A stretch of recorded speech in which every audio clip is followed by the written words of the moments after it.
Are you using your senses and your reason? Yes, but that's all we have. Okay, how do you know your senses and your reason are valid? Because that's all we have. Our minds. Yeah, that's called begging the question. That's a logical fallacy. I didn't ask you if that's all we had. It is all that we have. I didn't ask you if that's all. That wasn't the question. So that's irrelevant. My question is, how do you know your senses and your reason are valid? Let him answer for himself. He's a big boy. You asked a big question. I would appreciate it if you're not condescending to me. I'm talking to him because I don't want people interrupting you. We're having a good conversation. I want you to answer, though. Okay. So how do you know your senses and your reason are valid? How do I know? Because it's all I have. It's all I have. Yeah, so this is what the Christian worldview says, is that apart from a transcendent lawgiver God, apart from God who interprets reality for us and tells us who we are, who He is, and what the world is around us, we don't have a source of transcendent certainty. And so the only thing you have, my friend, is to say, I trust my reason because of my reason. But you see, that is a viciously circular argument for a person that does not know everything. What do you believe is the primary cause of human suffering? So what I'm saying is that in your worldview, it causes you to surrender knowledge, where you can't have the certainty of anything. What do you believe is the primary cause of human suffering? Would you acknowledge, though, that if I give you an answer, does it have to be intelligible? Because for a person that doesn't know anything for certain, what good is my answer? Unless you have a correct basis for interpreting knowledge, what good is a knowledge claim? But here's the problem, my friend. You do know things, but it's not because of the way you interpret the world. It's because of the way that God interpreted the world for us.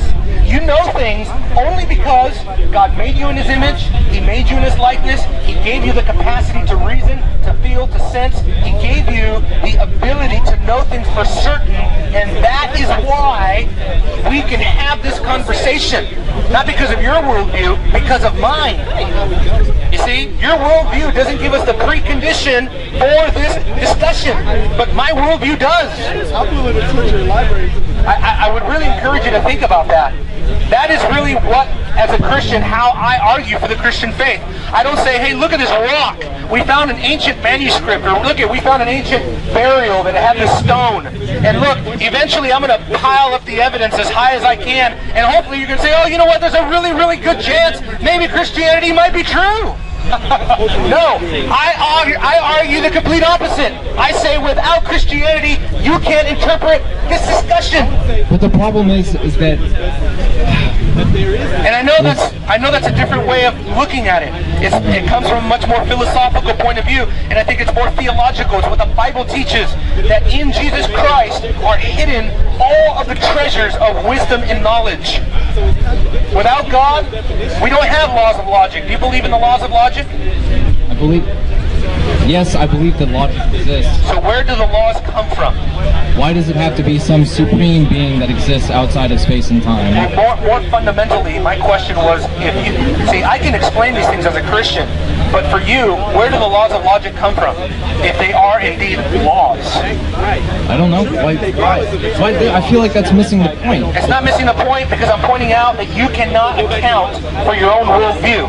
You cannot account why we're logical beings. So because of that, God exists? No. That one proof? Because of the impossibility of the contrary, God exists. Because it is not possible to reason. In other words, my argument is very simple. Atheism presupposes theism. That's my argument. And the argument is very similar to the way that logicians have argued in the past. How do you know the law of non-contradiction is valid? How do you know the law of non-contradiction is true? Without a doubt. I don't know what that means. That doesn't mean anything to me. Well, maybe you should listen and I'll tell you. I have been Okay, listen to this. Okay, he's doing Aristotle did this. He said, how do you know the law of non-contradiction is valid? Absolutely know for certain. He said, try to deny it. So the moment you try to say the law of non-contradiction is not valid, you assert it by trying to deny it.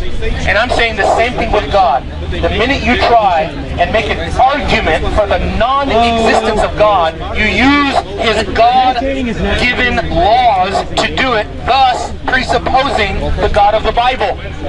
That's the only God that I'm concerned with arguing here for today. I'm not here arguing for a generic God. Hey, there's a big guy in the sky somewhere. We're going to find out who He is. No, I am here arguing for the Christian worldview as a whole.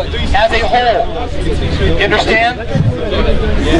I know it's frustrating, but the only thing I was trying to show this young man is when you come up here with truth claims, knowledge claims, even disagreements, but then you don't have a basis for knowledge or truth claims, your truth claims are not valid, at least not in your worldview. So then you have to either surrender your worldview, you have to rethink your claims, or you have to adopt a different worldview that can account for the type of claims that you're making. That's why I'm a Christian. Because when Jesus died on the cross, it says he died to redeem our thinking. Because without God, our thinking is futile. It is darkened. We say things like, I reason because I reason. My senses are valid because I sense that my senses are valid. Those type of viciously circular arguments is exactly the frustration that the Bible is talking about. It actually says, it teaches that you will stand in contradiction to yourself.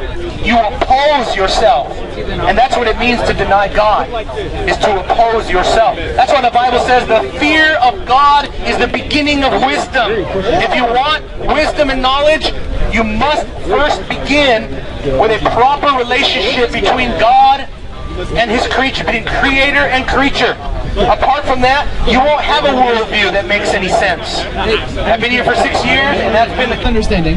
He cannot interpret this conversation correctly. So his understanding. So if he can't interpret the conversation, but the Bible says that all men use the thinking of God, the morals of God, the logic of God, the reason of God, all of these divine principles that govern our thinking, even though they don't give him credit for it.